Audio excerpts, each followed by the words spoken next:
All right, this being the appointed time and place and quorum being present, I'll go ahead and call this meeting to order. I will take the roll.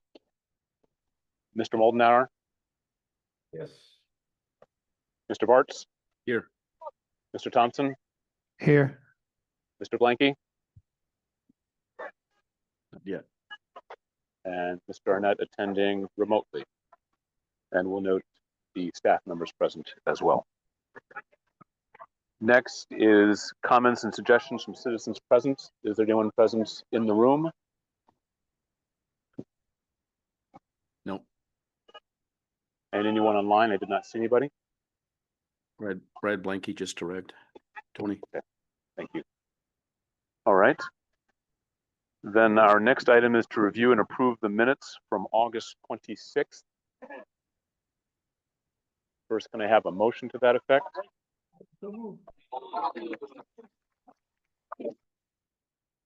Second by Thompson. Moved and seconded. Comments or questions on the minutes?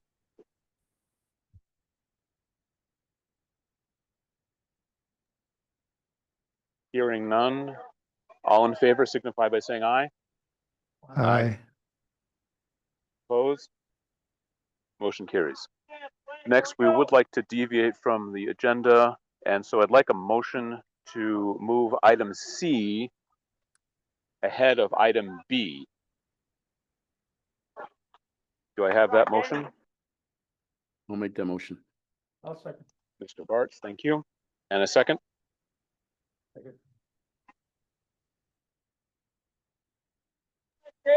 Do I have a second? Second. Moldenauer. Right. Thank you, Mr. Moldenauer. Comments or questions on the motion? All those in favor signify by saying aye. Aye. Opposed? Motion carries. Therefore, we'll move ahead with item A, review and take possible action, sidewalk repair order for 1119 North 4th Street. First, can I have a motion? So move. Moved, and do I have a second? Second. By Blanky. All right, thank you. All right, and if I could have staff just briefly introduce this item. All right, thank you. And Richie, I'll turn it over to you for this one.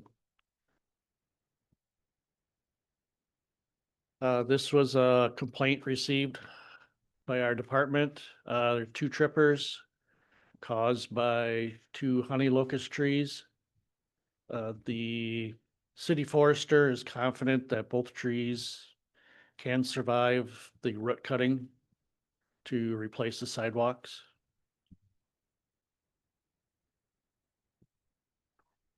All right, are there any comments or questions from commission members?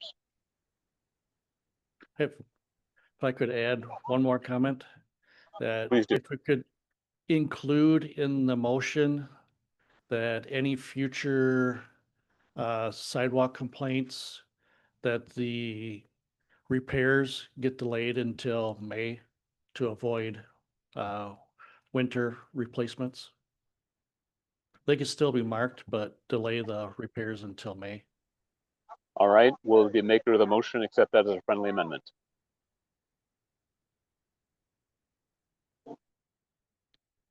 Myron, you made the motion. I'll go along with it, yes. All right, and the seconder? Yes. All right, then we will have that added as a friendly amendment to the motion. Comments or questions from commission members on the motion?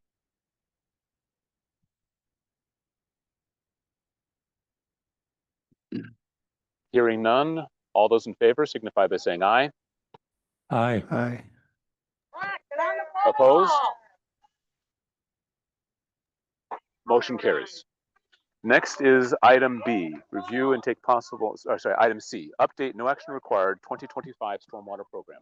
And I'll turn this over to staff. All right, thank you. And we have our Stormwater Project Manager, Maureen McBroom, with us this evening to provide an update on our stormwater program. I'll give you control of the screen, Maureen, and then we can go from there.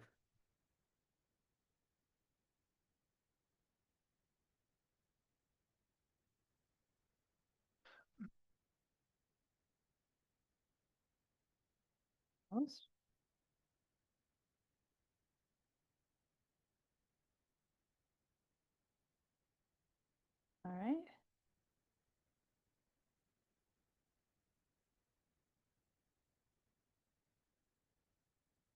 We had it for about 2 seconds. We're close. We are close. Hang on just a minute here. I'm looking for something on the screen. Nothing's popped on the screen. But that's okay. We don't have to show on the screens here. One more try. Let's see if this changes anything. Do you see the presentation on your screens in front of you as well? Yes. Great, great. Yes. All right. Thank you very much for letting me present the 2025 Stormwater Program update to you. Some of you probably remember, we do this about once a year, trying to update you on what's been going on in the Stormwater Program. This is something that we do to meet our MS4 permit as well, to let our elected officials know what's going on with stormwater management in the city. So we're going to go over some of the MS4 permit requirements, and we'll get into that in just a minute. That includes an update on our water quality trading program. And we'll also touch on the flood control plan and what we've been looking at for the future on that. There is a related issue, which is a West Side Creek system study I'd like to share with you. The grant that we'll be looking at for that. We haven't started the study yet. I'll be touching on maintenance of the stormwater system and then briefly touching on the Riverside Park Creek project, as well as some grants that we've been getting. On the slides, we do have some notes about things that we've been doing that have been something of a revision to the original approach, and we've tried to find some ways to save some money on some of these programs. So you'll see some notes on some of the slides about that. So our stormwater program is primarily made up of 3 different components. We've got our pollutant control program, which is the water quality aspect, and that's what we're doing to meet our Wisconsin Department of Natural Resources MS4 permit. That will go into detail in a few minutes, but that's the pollution part of it. We have our flood control aspects. That is another very large portion of our program that we spend time on.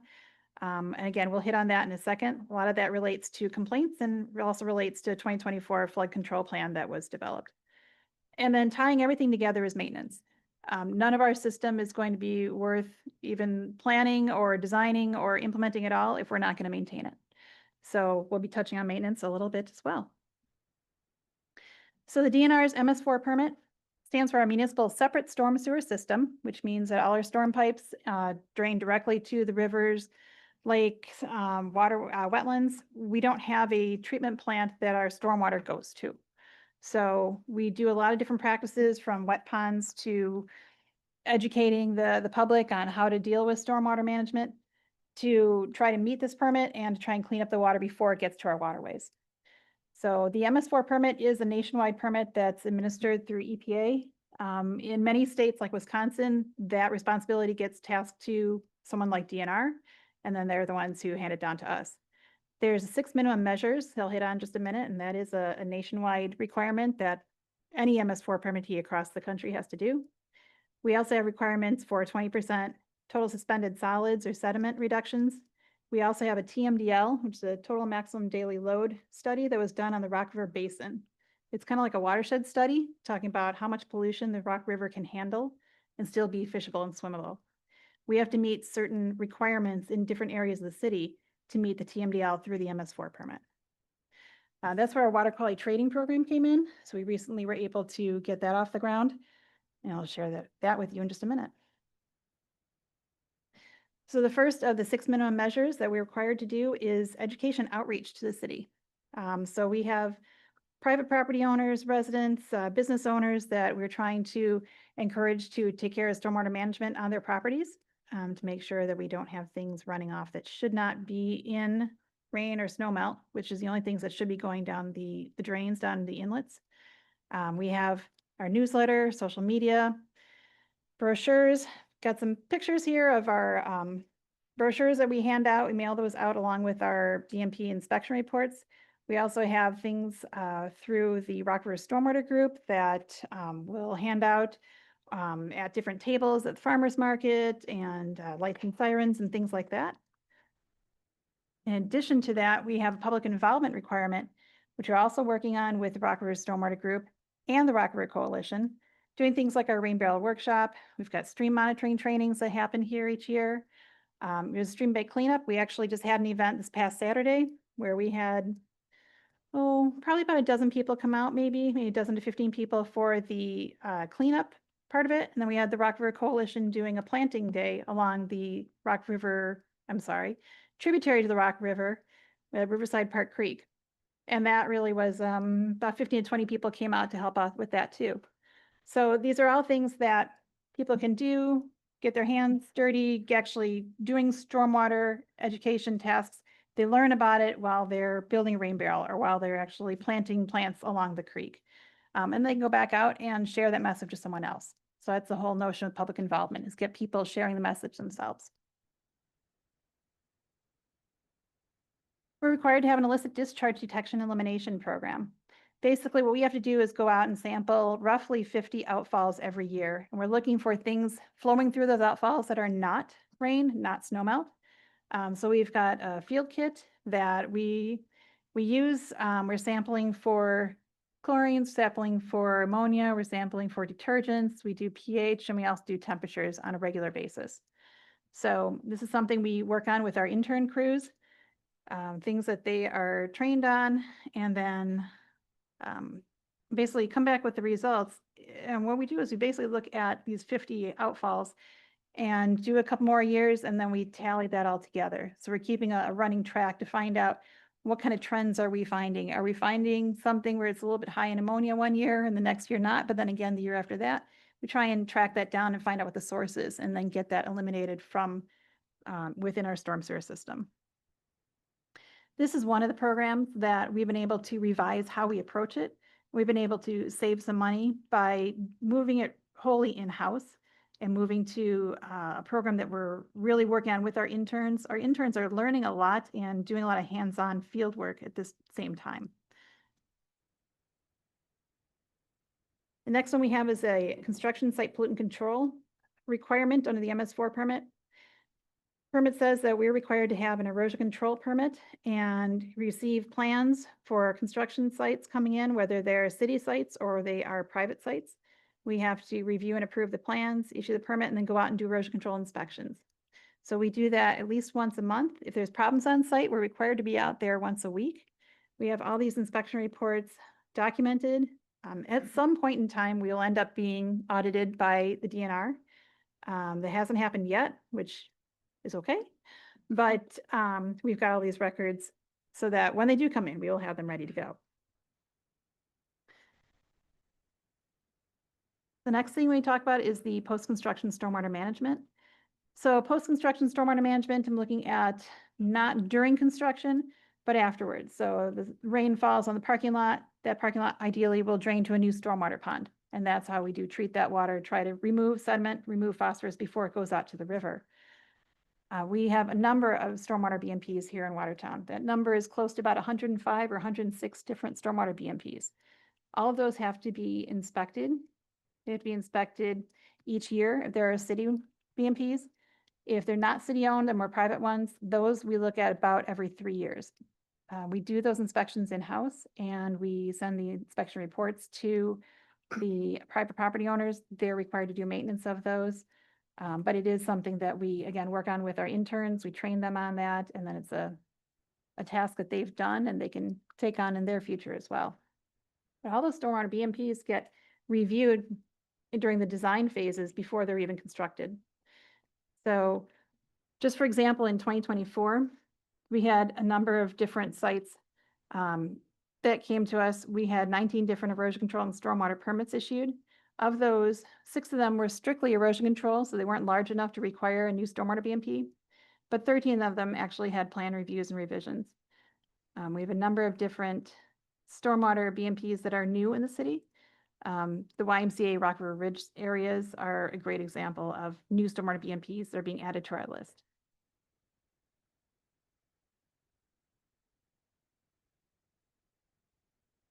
Again, some of the recent stormwater BMPs, some of the challenges with those will be not only getting them in the ground, but then maintenance down the road.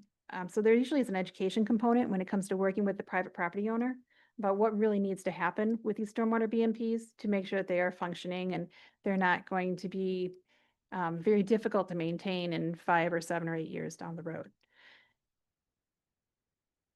So we're looking at requirements for design that are similar to the state requirements when it comes to water quality. When it comes to the water quantity requirements by these stormwater ponds, the city has some more strict requirements there. So our new stormwater BMPs have to contain a 100-year storm and then slowly release that. That is something that our older stormwater ponds maybe are not functioning like that anymore. So either through maintenance, we try and get them back to that functioning, or through retrofitting down the road if possible. A very large piece of the MS4 permit is called pollution prevention. And that encompasses a lot of different tasks and a lot of different activities that the city does. So really any kind of operations that we do, we're supposed to be doing in a way that's going to have minimal impacts to the rivers, to the downstream waterways. So anything from street sweeping to cleaning out catch basins, to picking up leaves, to all the salt and the brine that is applied throughout the year. All this is tracked and quantified and reported in March each year to DNR. I just have some examples here. This was the 2024 data, which of course we did the report in March 2025. We had 450 yards of sediment and debris collected from street sweeping and catch basins combined. That all gets taken down to the landfill. It's considered hazardous waste, so we have to pay a lot of money to get rid of that. We had over 3,000 yards of leaves collected, and we do track that. That is not only required by the report, but that helps us show how much phosphorus we're collecting, because think of the leaves falling on the ground, they're decomposing, they're releasing a lot of phosphorus, and that helps meet our TMDL requirements by showing what we're doing and quantifying everything. Another thing we're required to do under the permit is the GIS updates or the mapping. So we have a lot of MS4 map updates that we've been doing recently that started about 3 or 4 years ago with in-field verification of the stormwater system. And we've been working through a lot of updates to move towards more electronic, more reliable system than what we had in the past. The big thing we started last year is we call water quality trading. Basically, there was a lot of analysis to find out how we're going to meet the requirements of this MS4 permit, and cost estimates for a number of different stormwater ponds and other BMPs that could have been constructed throughout the city were putting us at well over $13 million back in 2014. So you can imagine how much money that would cost these days. Another option to look at is called water quality trading, where the city has started putting buffers or other agricultural type of practices into farm fields outside the city, so that we can claim that TSS and we can claim that phosphorus reduction at a much more manageable cost. So at the moment, we have one practice that's been completed and installed. We're working with Jefferson County to come up with our second practice right now. It's in evaluation, and we're looking at installing that next year. So there'll be definitely more to come on that. This is just a quick example of that water quality trading, where we're able to come up with over 70 pounds of phosphorus. That is, for one practice, to have 70 pounds of phosphorus is great. Normal stormwater pond that's going in these days is going to have less than 10 pounds of phosphorus collected. So we're getting a lot more by doing the agricultural practices. Coming later in 2025 should be the next MS4 permit. So our MS4 permit in the old-fashioned paper format is a number of different pages. We've been waiting for a new permit for a year or so now, when we hear that there is a draft permit floating around DNR, and we're supposed to see it this fall. We were supposed to see it this spring too. So it is coming. We're waiting to see what's going to be changing out of that. And again, more to come on that, because when we get there, we bring that to you to share it with you. So that's a lot of what we're doing for pollution prevention and water quality. We switch gears towards flood control at this point. There was a flood control plan that looked at everything within the city in 2024. There was a significant modeling effort that was done at that point. We identified 15 priority flooding areas, and from there we have a number of different recommendations that we've been trying to move into a planning and design stage. The idea is to start chipping away at those 15 different areas as well as other areas in the city that didn't fall within those 15 priority sites, as possible. One of the most cost-effective ways we've been able to do that is to piggyback some of the flood control on top of other projects, but we can do that only where it's appropriate. Many of those sites need some kind of planning ahead of time. So I just wanted to highlight this West Side Creek System study that we're going to try to get a grant for. Last year, I tried to submit the grant application. We were not successful, but we got really good feedback from the grant program managers. They said they just had too many really good projects. So we're going to try again this year.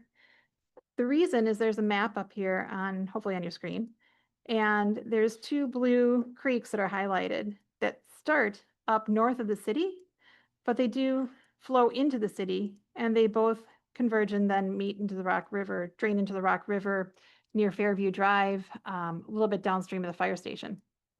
So the big question is, since we have 3 major flood areas here, as well as a couple more that drain into these creeks, is how much water can these creeks take without overflowing their banks and not being able to take any more storm sewer water in the first place.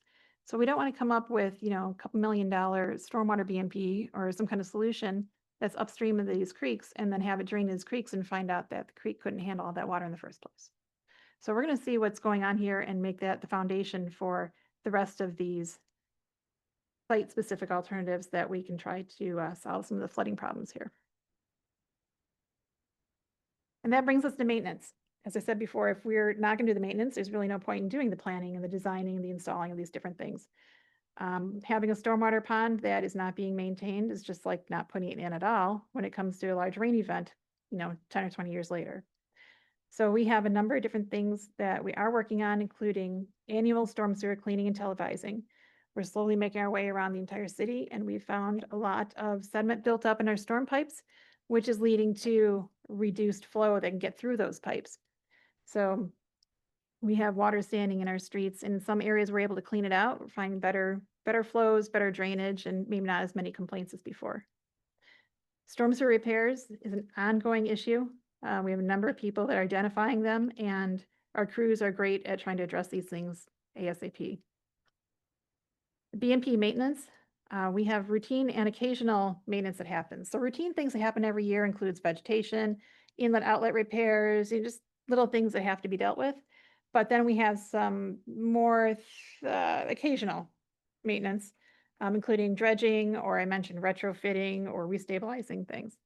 So these are all things that just kind of like wear and tear on your stormwater BMPs, on your ponds, your biofilters, infiltration, pavers, anything. These all have to be dealt with. It's a quick example of some of the videos that come through for our cleaning and televising. We have an example here of a utility that was bored through our storm pipe. We weren't aware of that. Kind of looks almost like a 2x4 down there. It's something that, as you know, if there's leaves or branches, again, the storm sewer system can get hung up there and again start blocking flow inside that we're not aware of. This one on the right, we've got a video and a screenshot here where we've got some cracks in the storm pipe. We've got some gaps. Your pipe usually isn't a shape like this. So these are things that we'll be trying to address in the future as well.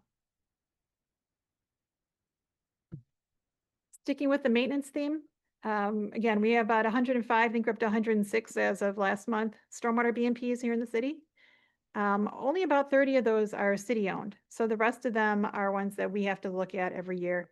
And again, we do get inspection reports out to the owners, and then they have the ability to try to maintain it as they want to and as they want to pay for it. The city could do the maintenance of those and charge them back, but that gets very cumbersome and could be more expensive. So usually people just want to handle it on their own. And this has to do with homeowner associations, has to do with businesses. There's a wide variety of owners out there who have stormwater BMPs. Riverside Park Creek, this is just a project that we worked on for a few years now. There was an issue with the water flowing through the creek. There's a lot of sediment, and there also was invasive species that were choking off the creek. And this does receive a lot of stormwater drainage upstream. So we want to make sure that this is going to flow appropriately downstream, make sure we didn't have anything backflowing or surcharging in our storm sewer systems. And so we were able to work with Dodge County as well as Rock River Coalition. Our crews went out there and did the actual work. We were able to get a cost share from Dodge County, so they actually reimbursed us for some of the work that was done by our crews. And then phase 2 of this was this year, where we just had the planting day that I mentioned earlier. So that was kind of planting plants along the stream banks for better vegetation stabilization there. Quickly, I just wanted to highlight some of the grants that we've been trying to get over the past few years. The ones that are listed in blue would be our stormwater grants. So we did a major stormwater plan update a few years ago that included some of the ordinance updates as well as the leaf reduction program and some of the other things we needed to do to meet the MS4 permit. So the idea was if DNR wanted to give away money to help meet their requirements on the permit, great, we'll take the money and do it. The 2023 street catch basins, we were able to pay for some of the catch basins that went in around Washington Street back in 2023 during our reconstruction project.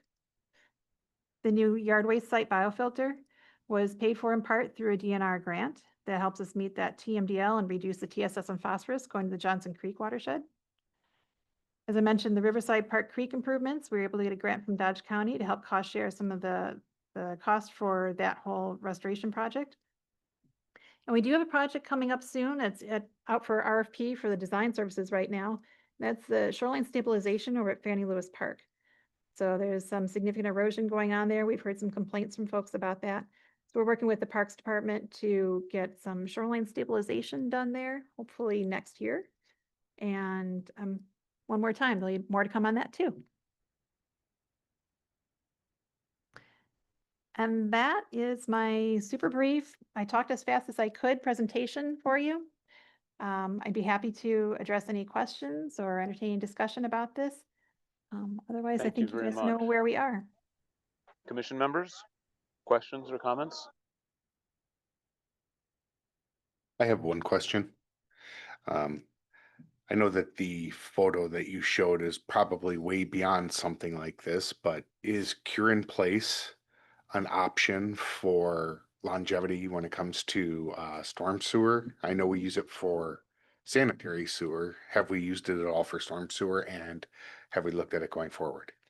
We haven't, we do. Maureen had mentioned the flood control plan and just verifying that the areas that have pipe in need of some work don't need to be upsized as well. So when you cure in place, you maintain a similar pipe size. If flooding's a concern, we look to upsize it. So sometimes that's not an option, but we've used it in the past and we do consider it as a tool in the tool belt. Thank you. You're welcome. Other comments or questions?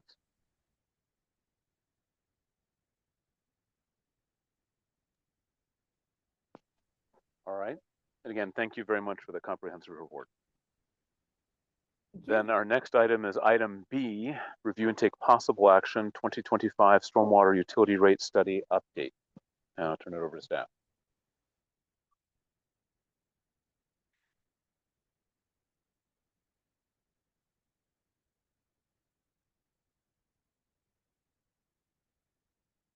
Steve, are you looking?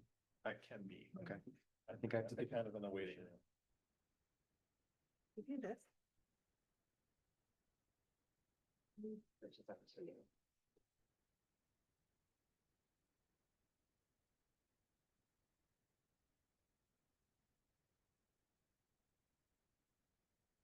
While we get set up here, I can give some background information before turning it over to Steve and Rupert Milkey. So R&M has completed the 2025 Stormwater Utility Best Practice Review and Rate Update. Rates were last adjusted in 2020. This stemmed from a 2019 rate and best practice update that was then implemented in 2020. That was right around COVID, so being sensitive to the timing of that implementation. Since that time, operating expenses have grown about 3.6% annually, and capital needs have increased as well with some of the implementation of things like the flood study, MS4 compliance projects, and maintenance projects. So I guess taking a step back here, in 2018, the city experienced a pretty big rain event. It was a 1,000-year event. We got about 9 inches of rain in 14 hours. We had widespread surface flooding. Public Works Commission at that time said to improve drainage conditions citywide. So the city hired Rooker Milkie to put together a comprehensive citywide flood analysis. A lot of those recommendations from that flood analysis are beginning to reflect in plans, studies, construction projects, and in the alternatives before you tonight, some of those projects are present. In addition, the MS4 compliance items, pollutant reduction projects like water quality trading have shown up in the budget as well and are present in alternatives 1, 2, and 3. And then the maintenance projects that we're moving forward, cleaning and televising projects, best management practice or pond maintenance projects to make sure our system functions as was intended, are things we've implemented in the last few years that we'd be looking to move forward as well. There are 3 alternatives before you tonight. Alternative 1 is kind of the stay the course option, as far as we've been working towards these programs for a number of years at the direction of the Public Works Commission. That alternative really funds it fully per the direction we've received previously from this body. Alternative 2 takes, I'll say, a balanced approach, keeping in mind rates with the programs we're looking to move forward. Alternative 3 reduces operating costs in addition to kind of extending some capital projects out a number of years. So we tried to be cognizant of the feedback we received from this body when the water rates came forward, things like implementing a suggestion of an inflationary annual increase, and seeing if we could do things like spreading increases over multiple years. We know that's not possible with water rates due to PSC requirements, but there is a bit more flexibility with the stormwater rates. So Steve, with that, I'll turn it over to you and your team. Thank you, Andrew. I'm having a little problem when I go to present mode. It's not going up there. You're not seeing it? No, it's on Okay. that same screen. I can see you on this screen, but there we go. Okay. Yeah, but then once I go to I'll this, just leave it like that. We can walk through Yeah. that. good enough. Yeah. Okay.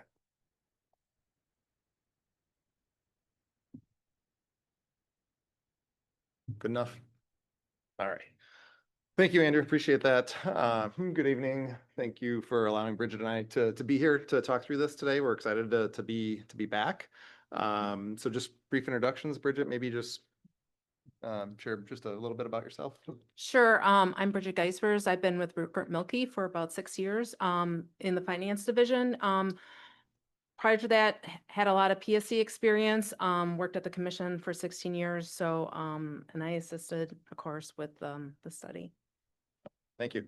And I'm Steve Worster. I've been at R&M since 1999. I've been working on stormwater items in the city of Watertown since about 2 years after that, so 2001 or so. I may have known this guy over here when he was working at the city as the assistant city engineer. And like Andrew said, we're excited to kind of walk through the results of the rate analysis today. So the reason we flip-flopped the agenda items was what Maureen just talked through was fantastic background about why we're talking about how to pay for all of these things. And so I'm going to kind of buzz through these first couple slides because Maureen really did a fantastic job covering them. So you heard about the 3-pronged approach to stormwater in Watertown: flood mitigation, water quality and DNR permit compliance, and maintenance. Those are the 3 most important priorities and really what the entire city stormwater program is set around. Maureen did a fantastic job walking through these 6 minimum control measures and really kind of bringing them home to what they mean here in the city of Watertown. So again, I'm going to kind of move through that pretty quickly. The TMDL piece of the permit that sits over the top of the city, it's a big deal. This map of the state shows where impaired waters are across the state. So one of the messages here is just that you're not alone. There are, a large number of communities elsewhere in the state that are dealing with these same set of water quality regulations coming originally from the Clean Water Act at the federal level, but being administered here in Wisconsin at the DNR level.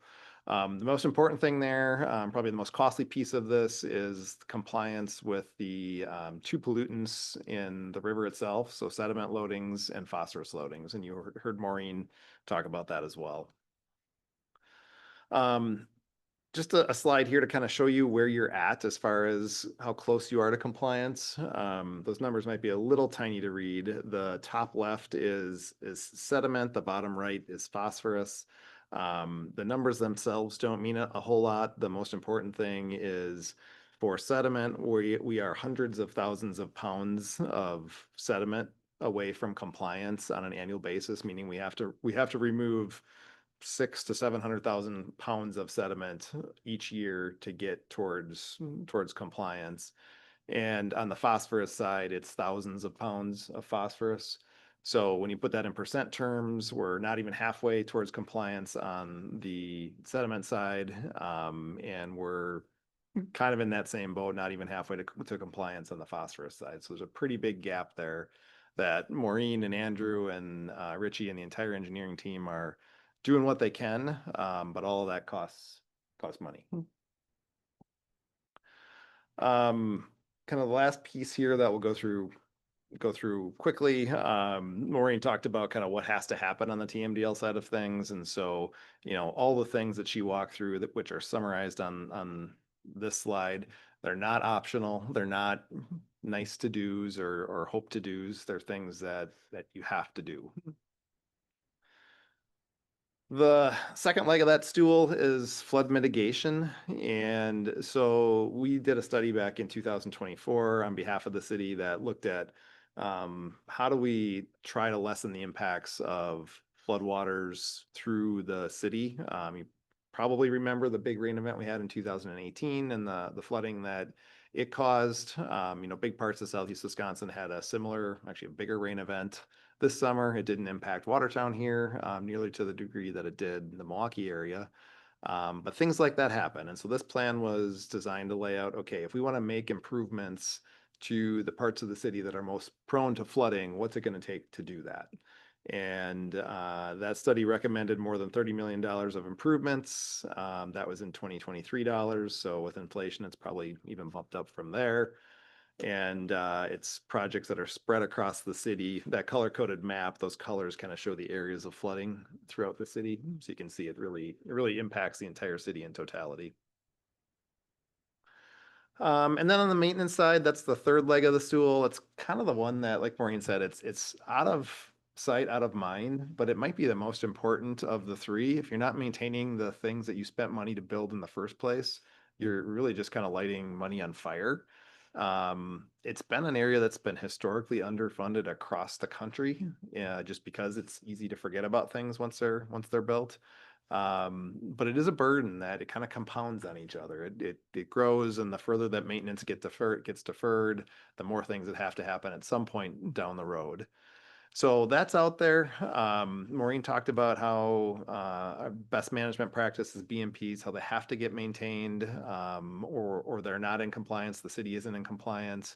There are also the city-owned BMPs, which have to be maintained, and these private-owned BMPs, which have to be maintained. And that's where Maureen and Andrew and the city are reaching out to try and facilitate that maintenance. But there are situations and times where the best solution may be helping fund some of that maintenance in some sort of a cost-sharing way. So all of that comes together to really move the city towards compliance. You take all that, wrap all that together. There's really three key takeaways to this piece of it. The stuff costs money, and Bridget and I do this kind of across Wisconsin. And again, Watertown is not alone. You're in a spot that's very similar to many other communities where stormwater utility is, it just needs increased funding to sort of do what is being required of the city to do. And I would say kudos to Andrew and Maureen and Richie and the team at the city. They're doing what they can to try to maximize the dollars that they have available, but it only goes so far. So the middle point there, Bridget's going to talk about in just a second, some best practices that other communities are doing, their stormwater utilities are doing that, again, tries to allow us to, again, try to maximize the benefit of the dollars that are available. The city's always been proactive about this. Every time we've done a rate analysis, we've paired it with a best practices review. So they've always been proactive about trying to learn what other utilities are doing and how they can maybe take the best of the best and apply those things here in the city. And the good part is there are some options, and that's what we're going to talk about in just a second here. All right, last slide for me before I turn it over to Bridget. Just a little bit of history. So we talked about the three-pronged utility mission of flooding, water quality, and operations and maintenance. Utility itself was formed in 2006. We had a 20-ish person advisory committee that helped put the utility together in the first place. The rate updates, and you can see kind of the spacing, how this gets further spread out over time. So the utility was started in 06. First update was that next year, then it was 2 years to the next update, then 3 years, then 4 years, then 4 years again. And now we're going to be at least 6 years in between rate updates, depending on kind of where we go from here. And then you can just see, we put a slide of kind of rain history in there too. So you can kind of see the average over the last 100 or so years. The red below the line is below average years. The green above the line is above average years. So this kind of goes with what you're feeling and seeing. We're getting more rain. It's coming more intensely, which stresses our stormwater system. Okay, with that, I'm going to turn it over to Bridget, and she's going to lead, and we'll kind of tag team these next few slides. Okay. So in consideration of looking at the costs, and the other item that we'd like to take a look at is the relationship amongst the other departments. So what we basically did was a best practices review. And I just want to kind of kudos to Watertown for everything that you have been doing. The good thing about these best practices is there's always opportunities to improve, and there's also always better ways to yield savings and yield better results, I guess I would say. So the first part is we want to basically look at the organization. Having a mission statement. There's lots of facilitation amongst the different departments. And that's why it's really important to have basically a written mission statement to develop your goals and objectives for the stormwater utility. And then it basically can facilitate a lot more discussion and planning and integration by having that mission statement. The next bullet would be your integrated planning efforts and goals or practices. So, there's lots of things that are always kind of coming about, looking at like utility planning, working with your parks department, evolving technologies, and the stormwater utility should be involved with that. So by having more integrated planning practices, you can kind of work together more, is kind of where that's kind of going with that. And then it also ensures, better organization, more regulatory compliance.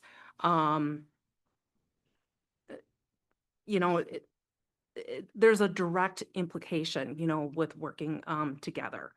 And then it just really allows for more forward thinking and making sure that you're maintaining compliance and doing a more comprehensive review. The third bullet is to assess, your design standards and requirements. This is really to facilitate more additional discussions around your design. And like when you have like more severe events like precipitation, and really kind of to do a more deeper dive into like the design standards and review. And then as we are seeing more climate changes. The rate structure, well, this is, this takes into account how you're going to fund the utility.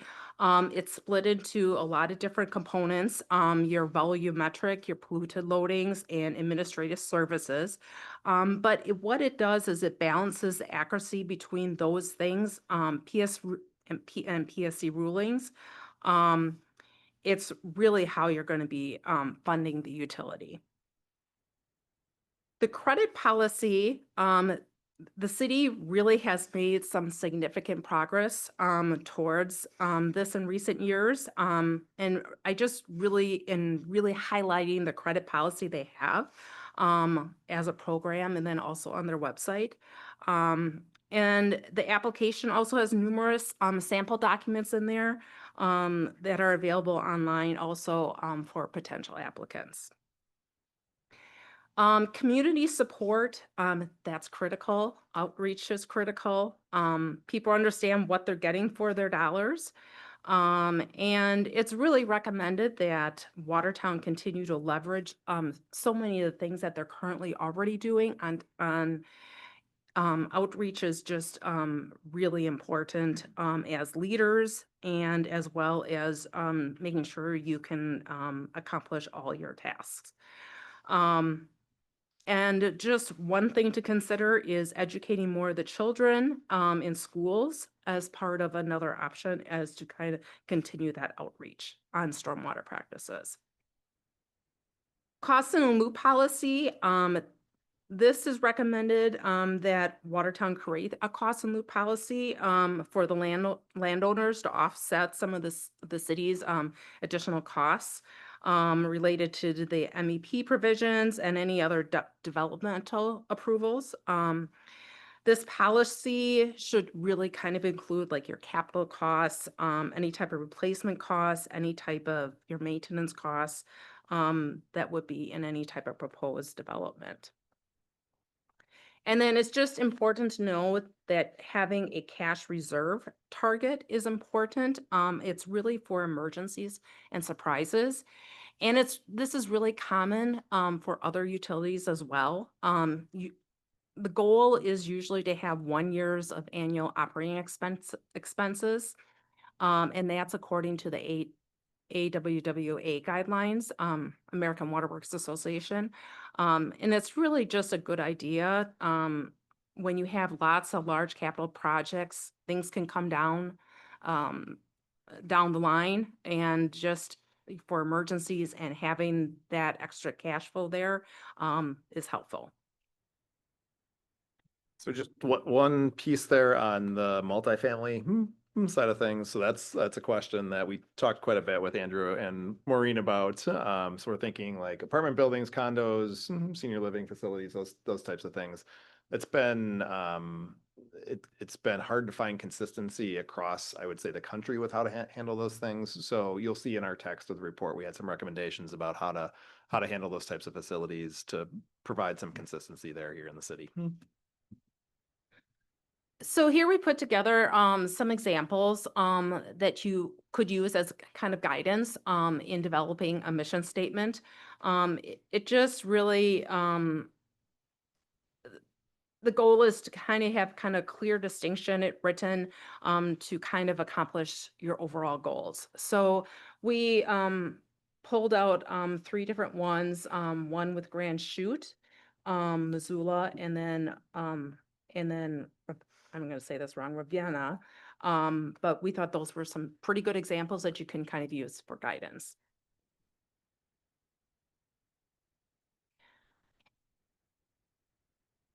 Okay. So here, we also put some best practices together as far as we looked at Buchanan, Stoughton, and then we also put some EPA guidelines on some objectives for the stormwater utilities. And this is just to kind of develop goals for your stormwater utility. It's a guide to follow, but again, here's some examples that you can look at. Then we're getting into the rate Fun part, right? The fun part, yes. So the net operating revenues went up about 24% over a 6-year period. That's about 3.6% per year. Capital went up about 156% over a 6-year period. That's about 17% per year. And then debt service decreased about $250K to over $0 in the same period. So when you look at the forecasted expenses, we took a look at the 2024 flood control study. You have DNR compliance, your BMP, O&M expenditures, and then capital projects that are recommended to be, that are needed, and you would need that additional cash flow. I would say on the capital outlay side of things, it's a little misleading to say it went up by 156%. The numbers show that it did. But as the utility has evolved over time, there were historically things that were probably stormwater related that were being funded through other sources at the city that over time have moved into the utility, rightfully so. So that was the biggest kind of driver, I would say, on the capital side of what you see there. Could I ask a question on this slide, please? Yeah. So one thing that's a little difficult for my non-mathematical brain to wrap it around is comparing a percentage of operating expense to a solid number of debt service. So you're showing me the operating expense and the capital outlay increased by a certain percentage, and then you're telling me the debt service decreased by a dollar amount. I have no basis of comparison. How much is that 24% increase in dollars? Yeah, I don't know if you can see the numbers on the graph on the right side there. So it went from like 1.47 in 2019 to 1.82 million this year Okay, so on the that, operating side. And on the capital side, it went from 560,000 up to 1.4 million. so approximately 360 and Yep. Yeah. Yep, and 800-ish. 800,000. Yep, Okay. yep. And that 800 was balanced by this decrease in debt. Yep, appreciate the clarification. Thank you. I appreciate it.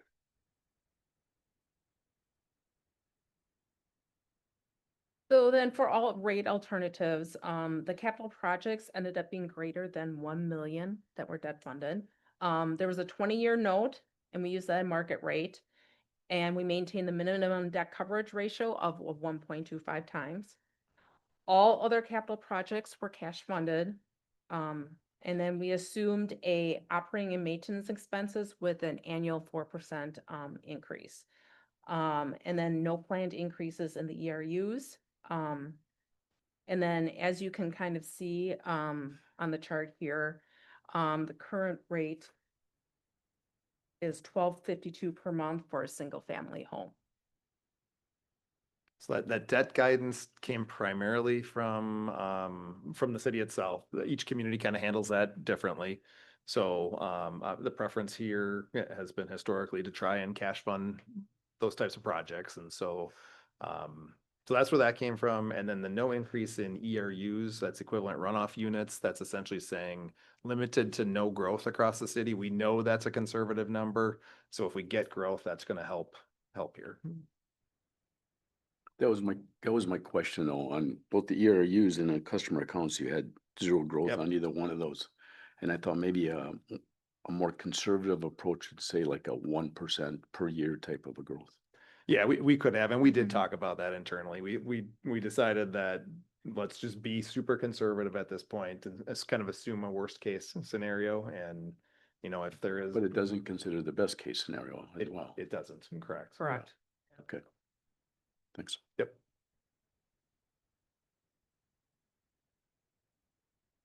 So for, we ran several alternatives. Alternative 1 implemented the flood mitigation recommendation over 30 to 40 years.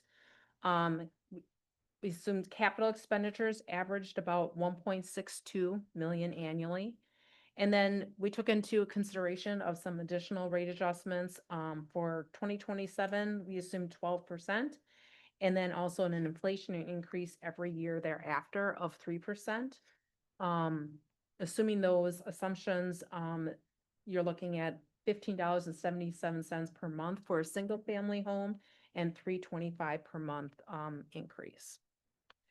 So I'm sure you saw this. This is the most aggressive of the three alternatives we looked at. This would be the alternative if the city wanted to be as aggressive as they possibly could to try to kind of make progress on the things that have been talked about over the years at the city with regards to flood control and water quality and operations and maintenance.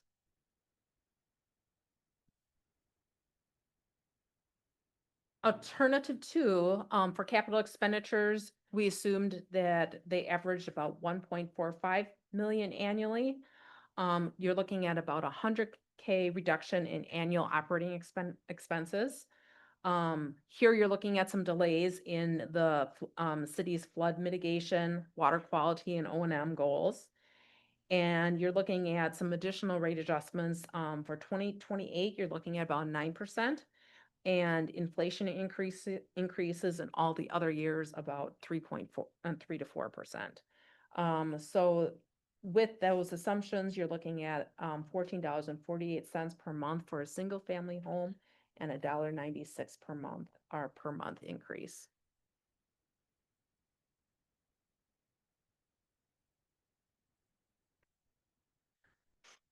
So alternative 3, you're looking at capital expenditures average about 1.26 million annually, about $100K reduction in annual operating expenses. Again, there's significant delays in the city's flood control mitigation, water quality, and your O&M goals. And then the additional rate adjustments included, you're looking at by 2030 an 8% increase, and then inflationary increases in all the remaining years of 3 to 4%. So given those assumptions, you're looking at $13.99 per month for a single family home and $1.47 per month increase. I do want to touch briefly on that operating expense reduction. 100K reduction in annual operating expenses, reviewing with Maureen and the team. That reduction would largely come from reduced maintenance efforts. So doing less cleaning and televising, not necessarily getting rid of the program on cleaning and televising, but instead of making our way through the city in 6 years, which is our goal, maybe extending that to every 8 years, we'll make our way through the city. So I want to be clear on that. So when would that start? The 100,000, 2026. okay. Yeah.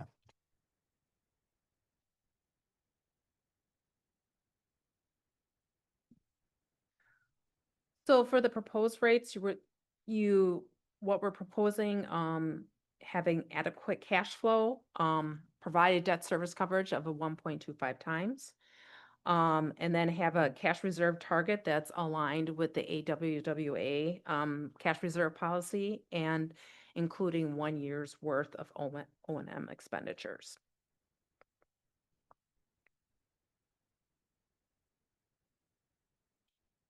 What is the percent of single-family duplex as the total ratepayers? Is it 90%, 80% single-family duplex, or?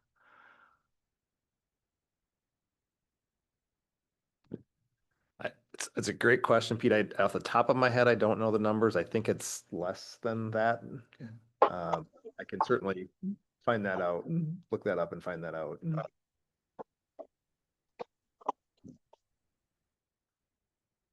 I mean, any increase is significant to a lot of people, but the amount of increase for a single family is going to be significantly different than a commercial entity or some, those, and we're not even talking about those, but they're going to be bigger dollars for sure, hundreds of dollars. But we really don't know that, but. Right.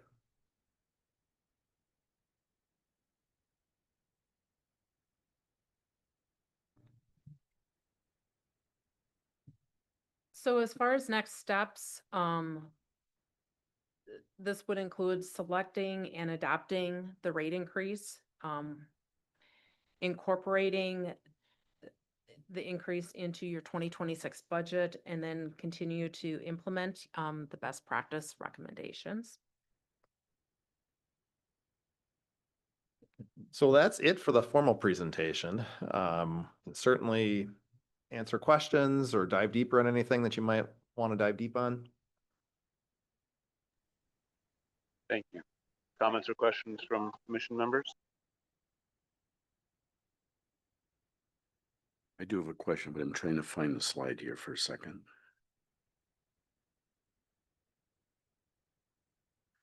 So on one of the slides, we had a written plan to meet the TMDL goals. Meet 20% of TSS gap and 10% of TP gap over the 24 to 29 permit term. Can you tell us where we're at on meeting those gaps? Yes, so that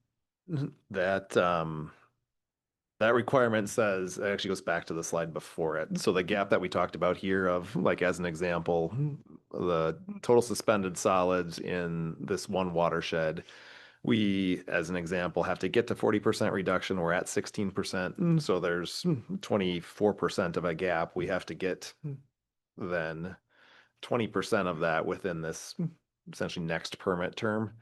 So that's 5-ish% of the way. And that's the things that Maureen talked about. That's where the stream bank stabilization comes in. That's where some of the pollutant trading comes in. Progress like that. So I think we're on track-ish for that, right, Maureen? You just mentioned that suspended solids, where are we at for phosphorus? Yeah, so in that same watershed, just as an example, that's the top one here. So in that case, the requirement is 28%. We're at about 11.5%. So 16% of the way to go. We'd have to get 3% essentially. Okay. Actually, that's Pardon 10. my interruption. I'm going to need to step away here. The blanking's going to take over. I just have one brief comment on this one, which is, unfortunately, this rate study does not take place in isolation, and we've just approved a pretty significant rate increase in another one of your utilities, and I think we need to take that into consideration how we approach this particular item. Two double-digit increases is a lot to put on people. We may need to spread this one out.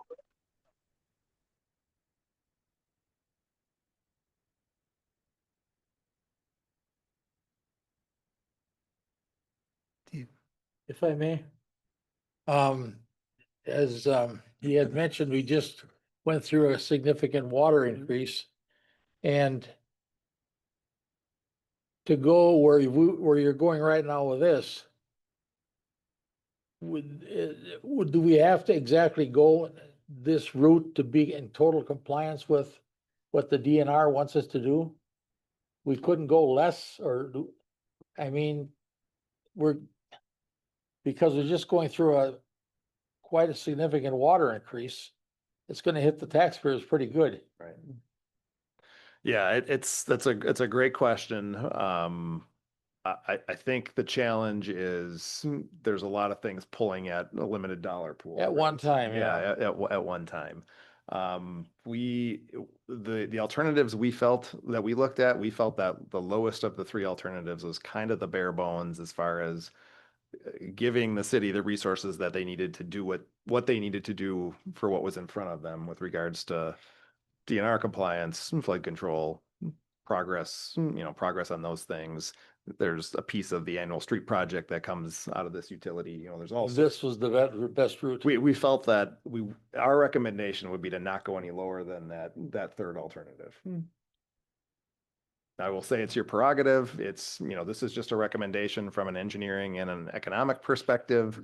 But that's where our recommendation is. Could you phase it like Alderman Arnett mentioned?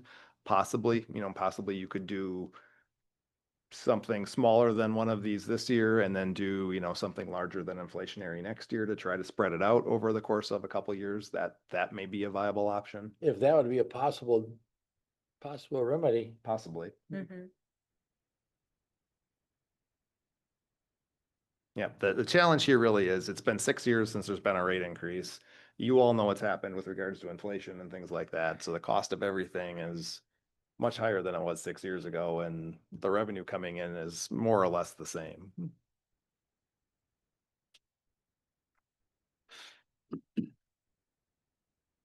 I have one question. These requirements, they're not would be nice. This is a requirement of the DNR. We have to meet these.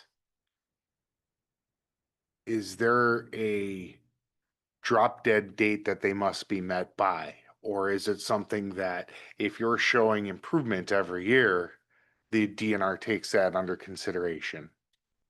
I think it's going to be a little bit of both, and Maureen can speak to this too. The rules are the rules, so that's what's written in the administrative code. They have the right to enforce that. Would they be more lenient if you're showing progress and moving towards compliance, even if you weren't in compliance? possibly, but they possibly may not. And so you're kind of taking a little bit of a chance there, I would say. Is that fair? So the specific MS4 permit requirements, there's the phosphorus and the total suspended solids reduction. Right. Now, the other component that's the big dollar one is the flood Right. mitigation, which is totally discretionary, Correct. but we know that the problem exists. And to have that possibility of flood damage every year when we're not making any progress on it, that kind of goes against good judgment. So it's not all required. Right. But this part of it is. And Well, the prong of the suspended solids and Yeah. the but not the flood control measures, the big study. so if we do look at a tiered increase, as Alder Arnett and Alder Moldenhauer suggested, perhaps what we can do is split our focus. Not ignoring the flood control, but recognizing that the DNR is going to come down on us with possible fines and repercussions if we don't meet these. So let's focus on getting our DNR compliance first. And then with a subsequent increase, attack the flood control portion. So, the first 2 years, maybe we're focusing on one, and then after that, we're trying to get to the other. I think that that's a possible solution that's going to be a little bit softer handed on the taxpayers and the ratepayers, sorry. I keep saying taxpayers. This is ratepayers because all properties pay this, whether they're tax exempt or not. I think we need to make that clear, that there's a lot of tax exempt properties in the city of Watertown. This is on the water bill for the specific reason of that way it hits ratepayers, and because they're contributing to this, I don't want to call it a problem, but to this system. So they also pay into it. I don't think that's a bad approach. I will add that in addition to our flood control, flood mitigation efforts, we have taken a more aggressive CIP reconstruction focus with grant projects. We've been very successful, which is great news. But with those added grants comes added infrastructure costs to our utilities as well. Example, we got Western Avenue that was grant funded. That's a big project, but a lot of the utility infrastructure wasn't covered with grant funds. So we've got a couple more of those in the queue in the next few years, which we'll talk about later in this meeting. But just another thing to consider, that the added infrastructure and reconstruction does play into this as well, on top of the flood mitigation standalone projects. Andrew, at any of these alternatives, we're estimating some annual capital expenditure, $1 million or more. In your estimation, is that doable for your department? Can you spend all that money? I know things are more expensive, but can you still spend that money with projects? Yeah, as far as projects. I mean, these would technically be some standalone storm sewer and then some combo with street reconstruction. Correct. Yeah, we could spend the money. So it can't give you too much money. I don't think so. And just for background, Steve, Bridget and our team worked very hard to create some alternatives that were what we hoped to be palatable, different options with different funding measures, which would get different results as far as infrastructure, pollutant reduction, and then an option that was maybe a little more bare bones than we were comfortable doing. That's option 3, but still could accomplish some of the things that we're talking about here with a 3-pronged approach. So we sharpened our pencils and went back to the drawing board a couple of times. If there's appetite to go off the menu, maybe we go back and re-review it and then bring it back at a later date, if that's something that's what this commission wants to do.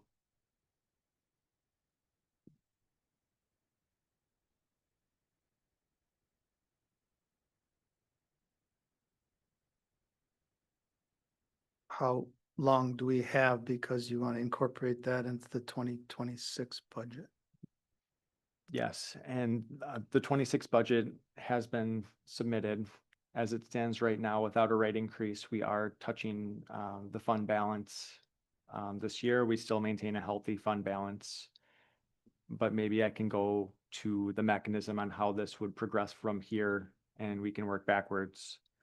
So per code, management of the utility, I'm reading here, Public Works Commission, appointed in accordance with Chapter 136, Article 1 of the City of Watertown Municipal Code, shall make recommendations to the Common Council concerning the operation of the utility. Finance Committee of the council, in consultation with the Public Works Commission, shall make recommendation to the council concerning the utility budget, service charge rate, and expenditures. So from here, a recommendation would go to the Finance Committee and then to the full Common Council for implementation via ordinance. So if we're looking in 2026, I think we have some time, but if we're talking 2 readings of an ordinance, that takes up a full month. So working backwards, we're in November, getting before Finance Committee for a full recommendation to council. So I think there's time.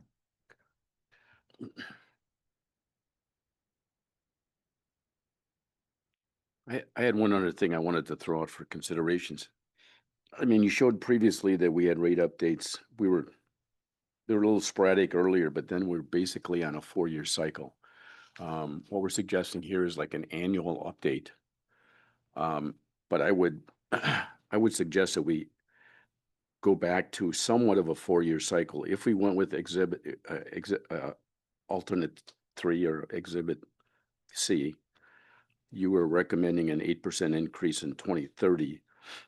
I think what I would like to see is after sometime in 2029, we would do a stop and review before we would approve 2030 going forward. And I think regardless of what alternate we use, it probably is a good practice to get back on that 4-year cycle and saying, how are we doing? Are we on track? Are we achieving what we thought we'd achieve? Or do we need to make some changes?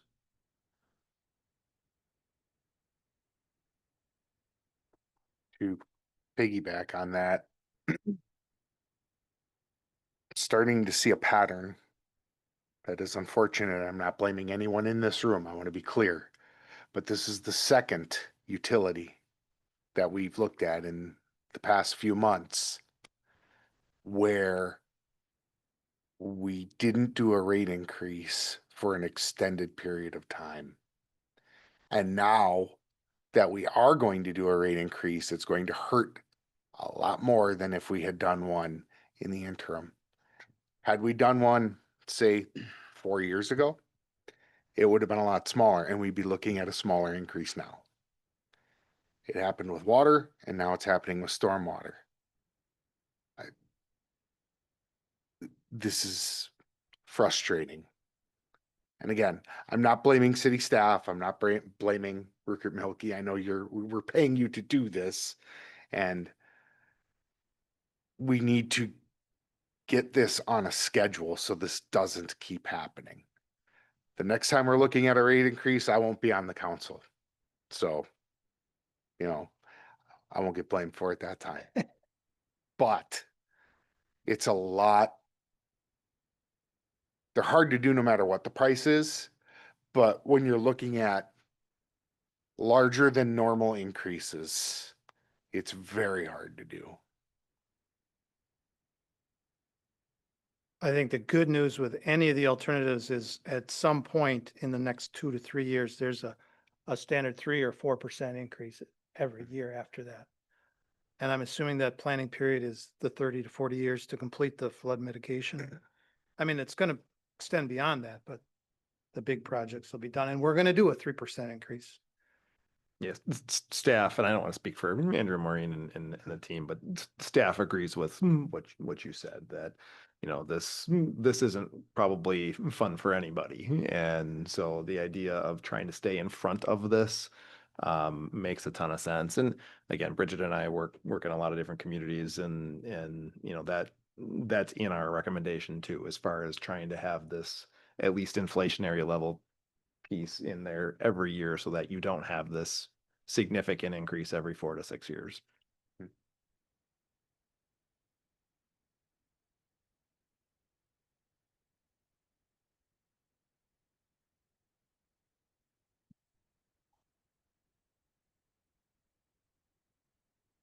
So I believe Tony had to step away. So at this point, does the commission want to take action this evening, or do we want to, as mentioned earlier, hear more from staff on recommendations for the financial aspect? I mean, we're looking at a rate increase no matter what. Is there interest in taking action this evening?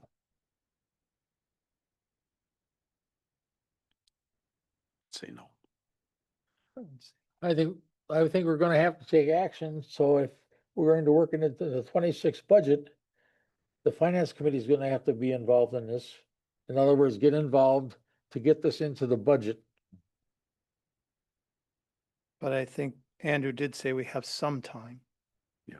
It's not an absolute deadline tonight to Yeah. take action. We can do this. What were you figure timeline, a week or 2 weeks or something, or? I think we can get something back in October, so the next meeting of the commission is the 13th. I think we can talk by then and bring some additional information on at that time. Okay, I guess as soon as possible, okay. Then I would say, okay, that's fine with me if you wanna. So would we like a motion to bring this back in front of the commission on the 13th? I would so move. I'll second that.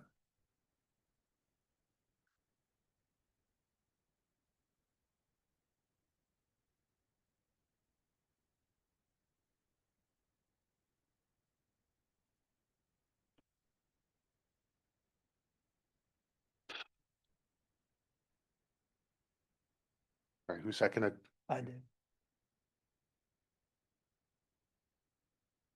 All right, Know if there would be a way to do a little smoothing to get to, alternative two is a suggestion of the staff and the authors of the study. And I think, their expertise is way above my head even, but if 2028 was going to be a 9% increase and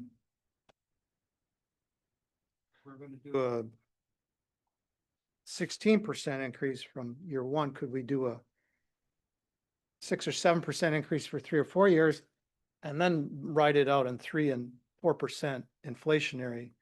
Could we get to the same spot in, say, the 5-year horizon then between now and 2028 with a 20-some% increase?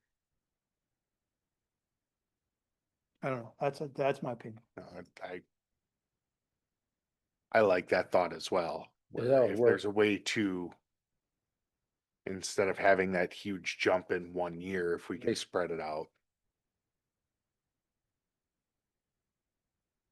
You just got to do the mathing. That's something we can absolutely work with staff on and have some more details in a couple weeks. Then maybe we should have it side by side with the water rate increase for everybody's knowledge.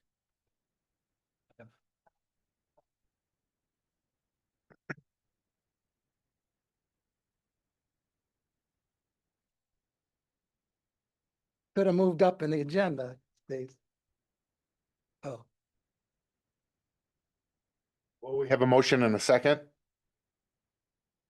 All those in favor of the motion signify by saying aye. aye. Aye. Anyone opposed? All right, we will see you on October 13th with more numbers.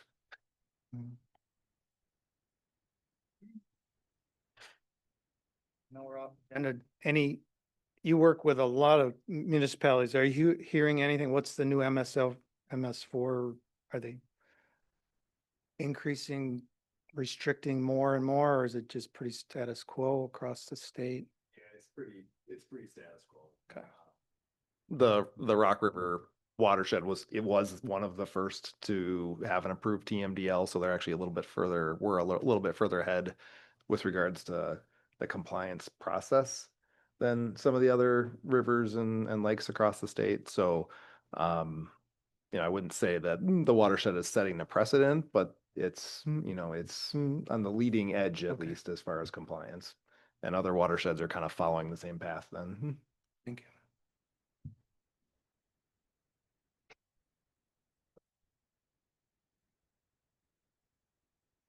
Thank you.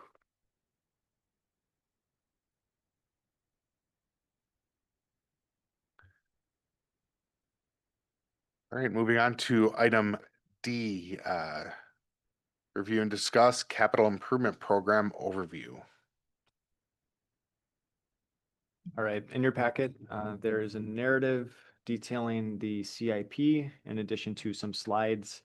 My intention tonight was not to go over, the slides in detail, but give a broad overview of the CIP, some of the things it includes, what goes into it with our team, and then open it up for questions. So throughout the year, the department refines the 5-year capital improvement program. This CIP includes a number of infrastructure projects that address current and future needs, including utility and roadway reconstruction, utility maintenance, resurfacing projects, roadway maintenance projects, bike and pedestrian projects, sidewalk repairs, bridge and dam maintenance and repair, drainage projects, seawall and shoreline management projects, WSDOT project coordination, grants, and engineering design. A lot of hands go into making this CIP, including the Street and Solid Waste Division, the Water Division, Wastewater Division, Stormwater Utility, and Engineering Division, taking goals from all divisions within the department and putting it into our CIP. So without going into the slideshow in a lot of detail, I guess I'll open it up for questions at this point in time. This is meant for a review for commissioners, kind of letting you know what goes into this program from a pavement perspective, a utility infrastructure perspective, and answer questions as best as I can.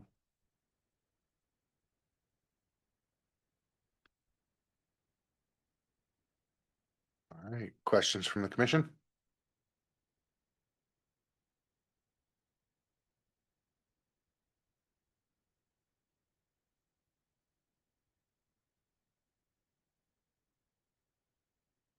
Well, I have one because it's one of my favorite topics is the cure in place piping. How much extended life does that give to the pipes? And I understand that it actually decreases the inner diameter of the pipe. However, the curing process actually reduces the friction, surface tension. I don't know the technical. No, you got it, friction. Allowing material to flow through easier. So I guess to what level do we do that? Is it something that we're doing even on pipes that aren't necessarily deteriorating? Do we do it on all pipes? So that was my question. Like, how much of this do we do in a year? We've been doing this since I was on the council 14 years ago. So how many pipes are left to do in the city? Sure, all good questions. Pete, I don't know if you wanted to hit me on the side here, but I know Pete, wastewater, you do a lot more CIPP lining than the stormwater utility. We do. For sanitary. Mhm. We have done a little bit of Waterman, not a lot of the Waterman. So it varies each year on how much we're doing based on the projects we're talking about right now, this group of capital improvement projects. So for the wastewater division, we're looking at around $1 million or more a year of capital improvement projects, sometimes more. And once we put the placeholders in and we lock in our streets, we look at the budget numbers and we have excess available and we put that to the CIP program. Some years we do more than others. This was a a smaller year this year. Next year, we have some big projects planned, so it's a little bit less. Yes, we have a list. We know everywhere in the city for the sanitary sewer where we have identified pipes that would need CIPP lining. And we typically go out the year before the street project if we're not replacing the sanitary, which is 90% of the time we're going to CIPP line versus relay. Dewey Avenue next year is a bigger project with older sewer that had a lot more deformed pipe and problems that if it's crushed, cracked, broken, lining it may not address it. We can do spot repairs. We do those as well, where we might have a broken pipe. The rest of the hose pipe is good. We'll go in and do a spot repair at that section. So it can vary. To answer your question, yes, we have it identified. I can provide that if you'd like to see that. We rate at 1, 2, 3. And we try and address it. And in my 8 years, we have knocked that list down significantly. So how long does it last? It can vary on the hose pipe. And the curing process, we have some CIPP pipe that's been in 30 years, 40 years, still looks good. Where we have some others during a few years that don't look so good. So certain contractors are not working in Watertown anymore for various reasons. With some projects in the past. But moving forward, we are always looking at the pipe. Can we line it instead of replacing it? And for sanitary, it's a big yes. Usually we can. We don't have a lot of the same problems where we would with undersized water mains. We were actually talking about it today with the sewer pipe put in the late 1800s, early 1900s. That has been lined, is still meeting the needs of the wastewater flow through. So it's not an undersized pipe. There's a lot of areas that have 6-inch laterals that are no longer needed on these pipes and things like that. So we try and put it in the program. We talk about it. So it can be further looked at for water main, although again, we have some other issues with the water main in areas we're looking to replace being undersized for primarily fire flow protection for the city. Main Street's a good example where we are going to be replacing the water main on Main Street.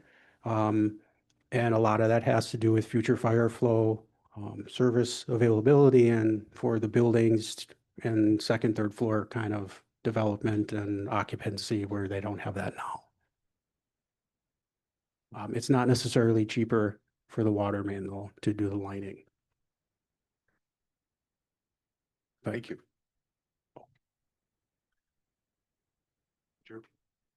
Going back, but he says he's not holding. Oh. There we go.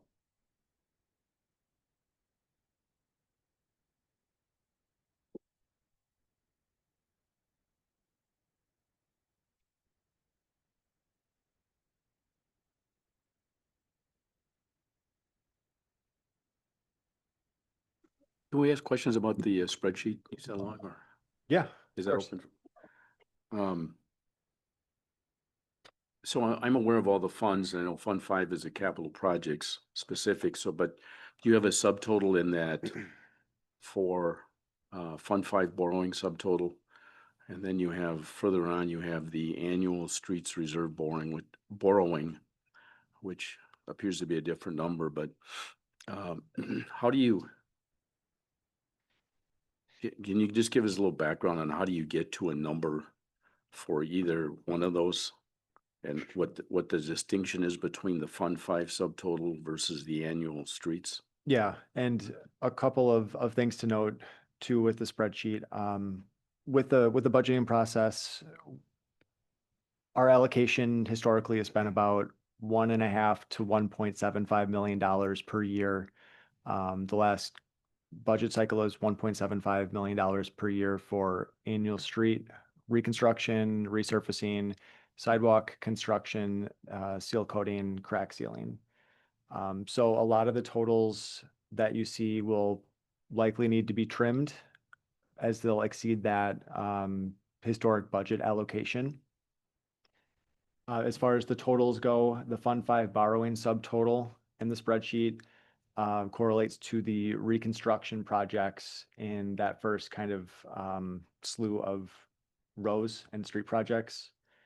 The Fund 5 borrowing subtotal kind of below that and the slew below that refers to the resurfacing. So maybe it's something we can note on our end to update to reconstruction and resurfacing just for ease of use. Is the resurfacing then funded outside of Fund 5, or how is that funded? No, resurfacing is still Fund 5. Okay. Seems like a different number there, though. That's why it's just because they haven't been adjusted yet, or? No, I think the Fund 5 just refers to each category. So the first Fund 5 would be for reconstruction, and then that second Fund 5 would be for the resurfacing subtotal. Okay. So it's a total. Okay. All right.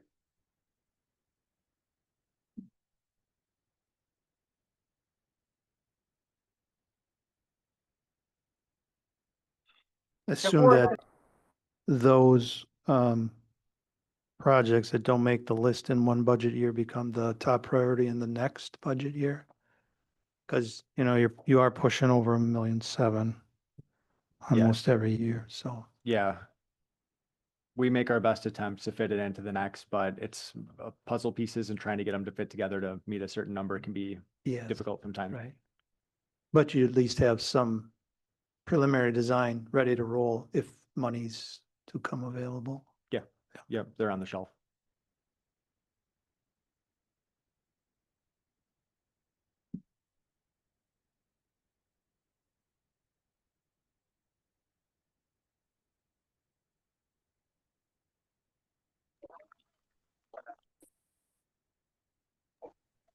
I'm back.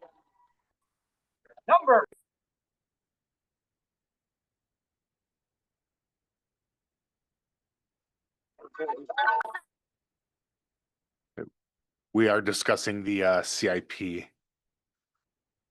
Spreadsheet. Yeah, I gathered that. So Are there other comments or questions?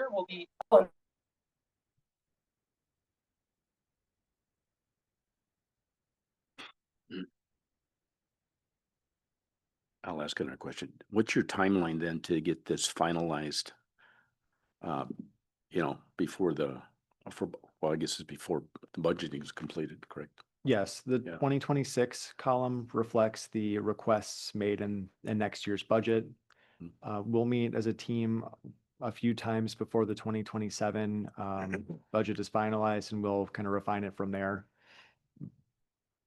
But working on that, if we're allocated 1.75 million, we'll likely need to reduce that before we get to budget time to make a reasonable request to the finance committee. I did want to note as well, construction cost increases are 6 to 10% annually on average. So if we stick with a set number, be it, 1.5 million or 1.75, without increasing that number year over year, we're doing less and less work. So I did want to make that point as well this evening. So are you pretty much set for 2026 already? Correct. All right. Yep. Thanks.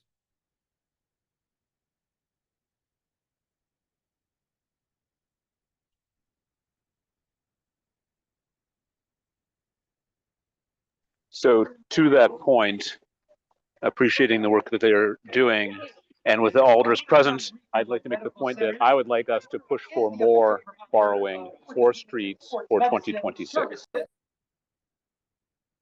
2026. And this ties into our next discussion item in terms of our overall approach. But I just, again, with the alders present, there's now 4 of us here in this room. That's 4 out of 5 required to make something change in budget.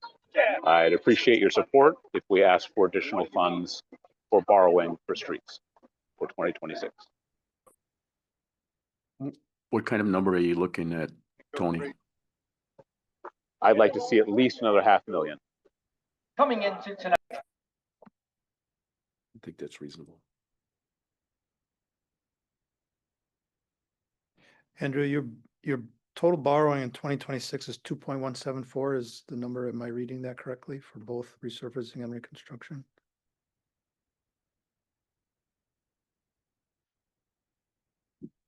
Is that right? Yes, and Richie, if that number is off, just let me know. I believe that's been the request. I So can you're, confirm too. you're almost a $500,000 more than your 1.75 million already? There are a couple of notable one-time projects that haven't been factored into that, one being Rock River Ridge at 410. I don't believe that's going to be factored into the 1.75. Okay.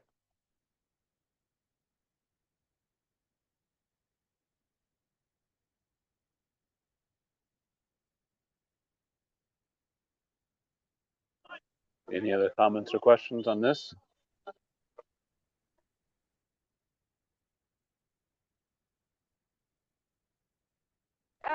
All right, then we'll move on to the last item. And I'll actually have Oliver Blanky start, since it was his memo on this, email on this that started the discussion. So in the past, actually, the current methodology is when we look at streets, as I understand it, we don't really want to do a resurface on a street that has other infrastructure that may need repair, such as water, wastewater, storm sewers. And I understand that approach. I truly do, because you don't want to spend money on resurfacing a street that you're then going to tear up in 5 to 10 years. However, I would like to know the definitions that we're using and if we're speaking the same language, because to me, there's a difference between a resurfacing and a mill and overlay. Mill and overlay, and we had adopted that years ago, where that to me is you're simply grinding off a couple of inches of asphalt and then laying down a coat over that. The idea behind it is you're at least doing something to some of the streets that are in extremely bad condition. Now, I wouldn't want to see us use this approach on, say, arterials or major streets, but some of the local streets that generally don't have a lot of heavy truck traffic, I think that an approach of that is going to give us some more time. I understand it's a Band-Aid approach. I understand why engineers don't like it. I know that, because it is specifically a Band-Aid approach, but I could probably go through and we had an example brought up that we just put on our 5-year plan. Was that Maple Street at our last meeting? College Street, sorry. College and Maple. Maple, 1 block away, Maple is just as bad. These are streets that aren't in, well, now one of them is in the 5-year, but they weren't in the 5-year plan. But the road surface is in terrible condition. If we can mill it off and at least give these people on these local streets a little bit better of a road surface, we're gonna get at least 10 years out of that. I think that that's something that we should look at, and it's cheaper option, as I understand. So that's why I wanted this brought in front of us. I want to see if we can stretch our dollars a little bit more and help out the local streets to get a little bit more mill and overlay done.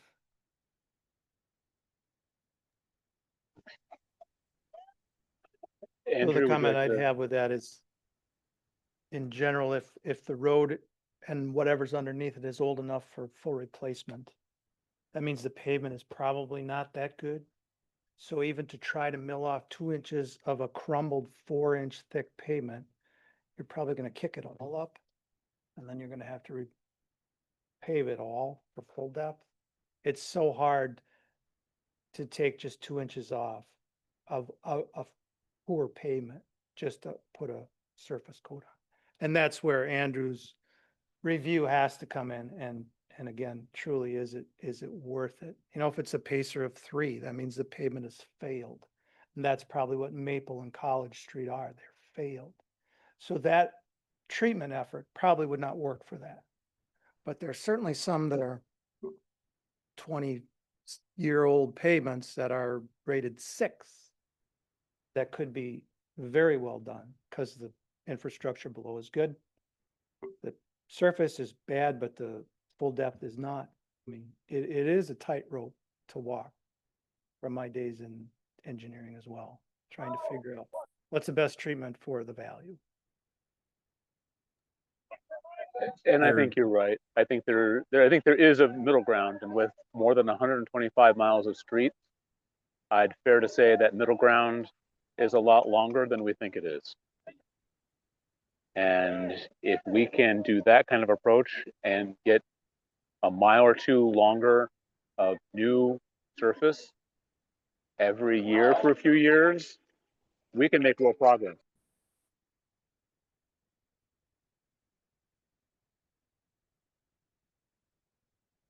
There is no shortage of resurfacing streets. Hypothetically speaking, Richie's put together a number of street candidates for resurfacing, and it's quite a long list, and that, pacer of 6 to 7 range that could potentially be resurfaced. Alder Blanky, going to your point on definitions on mill and overlay versus resurfacing. Not all, let's phrase this, not all resurfacing projects are mill and overlay, but all mill and overlay are resurfacing projects. So resurfacing can include mill and overlay, full depth peel and pave, and then there are some, maintenance practices on top of that. But we've kind of used the two synonymously, a mill and overlay and a full depth peel and pave type treatment. But if there are candidates out there that we can bring forward, if there is funding available for additional resurfacing.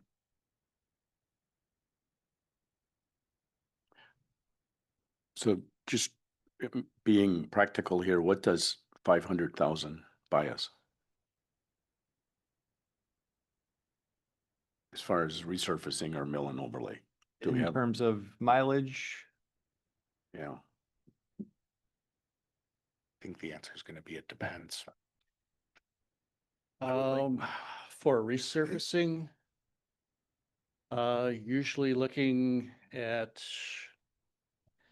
for a standard 330-foot long block, between $30,000 to $40,000 block? per block. If the curb and gutter is in good shape, Mhm. there's a significant base there that does not need to be undercut. Just the asphalt alone per block is 30 to 40,000. is that full depth or? That would be full depth. And that would be if our crews pulled the asphalt.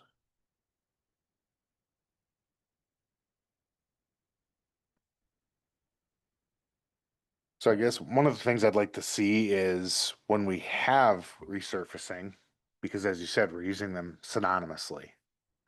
For my information, I'd like to know what, 10 block.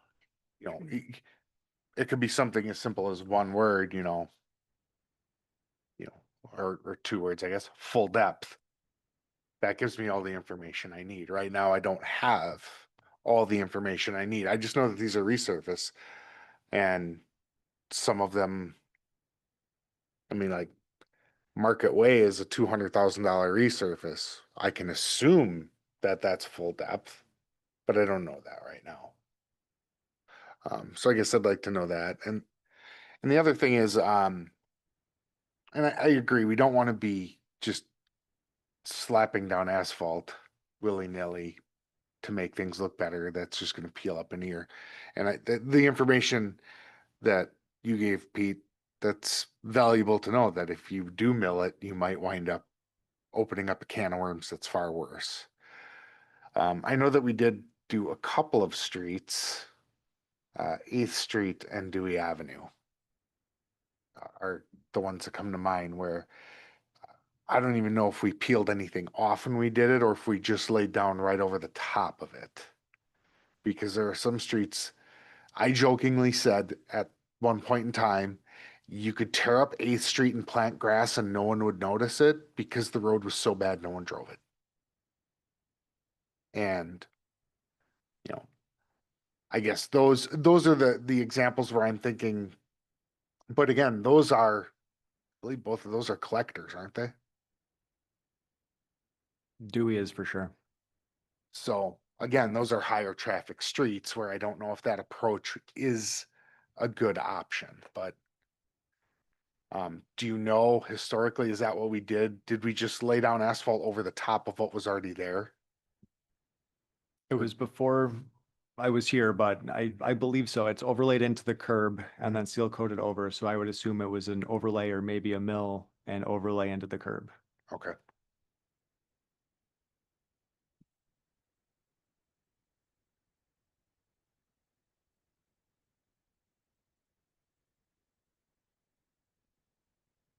When we do scope a resurface, we look at, you know, the utility infrastructure condition, water main breaks. We've started looking at lead service laterals, drainage, things like that, just to make sure that it's a good bang for the buck. Pete, your comments on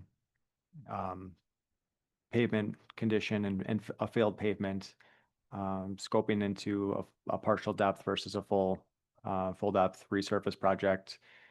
Things to consider that we also look at our base. Is there adequate base likely under the pavement? Sometimes you don't know until you get into it or until you take a soil boring.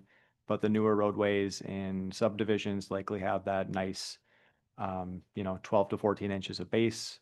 A lot of our newer roadways, we've got plans that date back that show what was put down. A lot of the older streets, we don't know.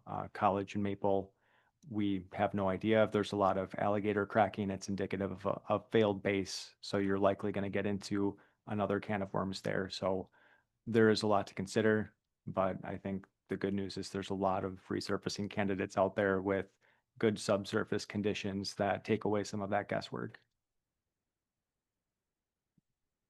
Thank you. And I think that would be the good use of the $500,000 more. Because then you'd really get a long distance for a smaller investment.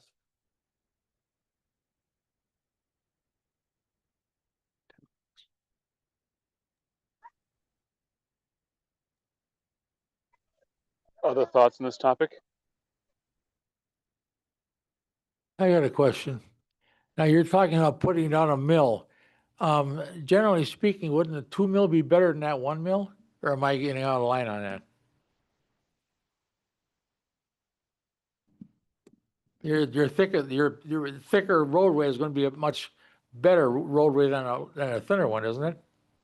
It is, yeah.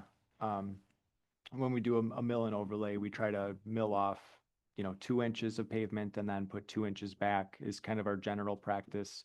Sometimes we'll do a geotextile, so it's like a fabric layer between the old pavement and the new pavement to stop some of that reflective cracking coming through. But generally, we aim for a 2-inch mill and overlay. Okay. Okay.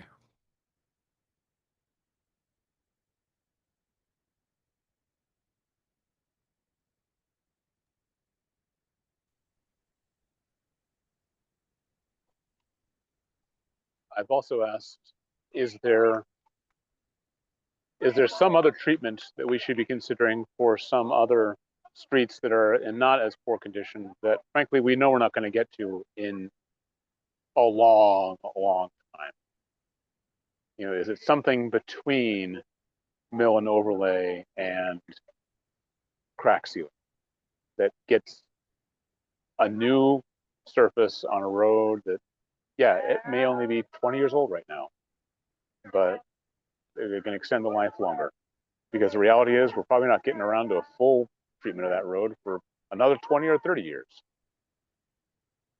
So that's just something I've raised with staff is there anything else out there that we should be considering in terms of the types of street resurfacing, for lack of a better term, meaning, and by this I just mean putting a new surface on the street in whatever method you're applying it, that we should be considering that again will get us more miles for a less per mile cost. So just want to make you all aware of that. That I basically said what else, what other approaches should we be considering if we're not doing it now? And maybe it is just the light version of the mill and overlay where it's 2 inches instead of doing the full, but is there something else that we can do that can put some new surface on a longer stretch of streets that frankly we're not going to get to in decades? And I think building on that, there are some treatments out there. We'll research and see if there's any appropriate kind of middle ground between that crack sealing maintenance and the next couple of steps on the mill and overlay. There are things that I've heard and seen at, conferences or just in research, things like a scrub seal or a micro surface, more of a, it's bridging the gap between a preventative maintenance and something a little more capital, but it's a less tried and true measure. It's something that we haven't historically tried here. But it's something we can look into and see if there's an appropriate candidate to see how it works as a pilot project. I know microsurfacing is a little more common, but I think there are things to bridge that gap in the middle ground. Thank you. Other comments or questions on this topic?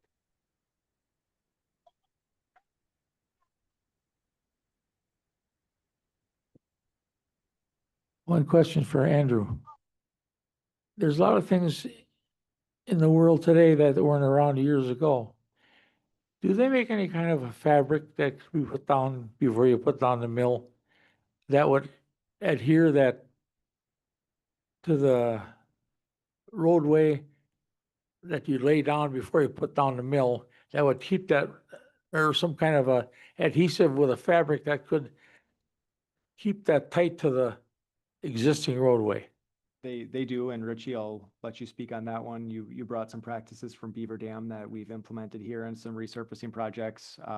One we did on 4th Street, which was a state-led project, and when they put the fabric down, there were 7 DOT engineers because it was something they had never seen, and they wanted to see how this fabric went down and how it performed. So there was some interest there, but Richie, I'll let you speak to it. Yeah, it's called a fabric interlayer. And first you mill off 2 inches of asphalt.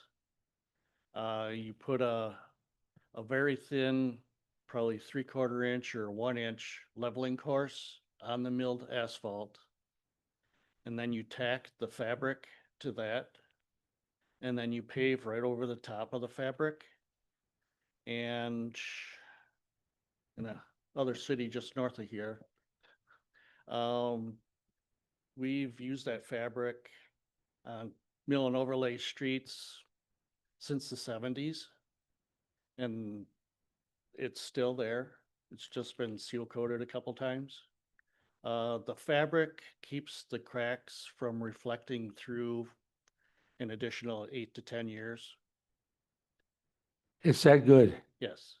And there's some streets in Beaver Dam where we put the fabric on concrete streets that are 100 years old, where the concrete was basically gravel, and the street is still holding up, the asphalt overlay. Thank you. But it is expensive. The fabric runs about $8 to $10 a square yard. So that's why if you look at costs between a resurface and a mill and overlay, if you use the fabric, the mill and overlay is actually more expensive than replacing the asphalt full depth. Oh, okay.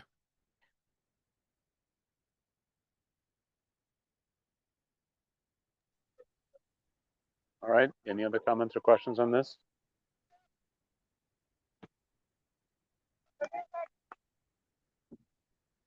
All right, well, I appreciate everyone's engagement on this topic.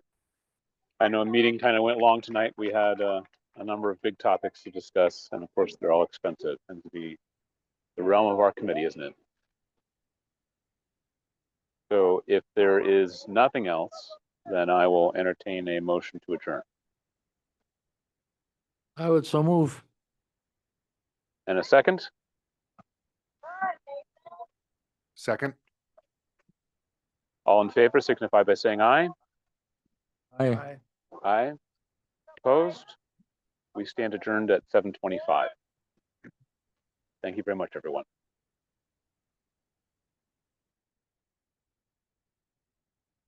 Let's discuss.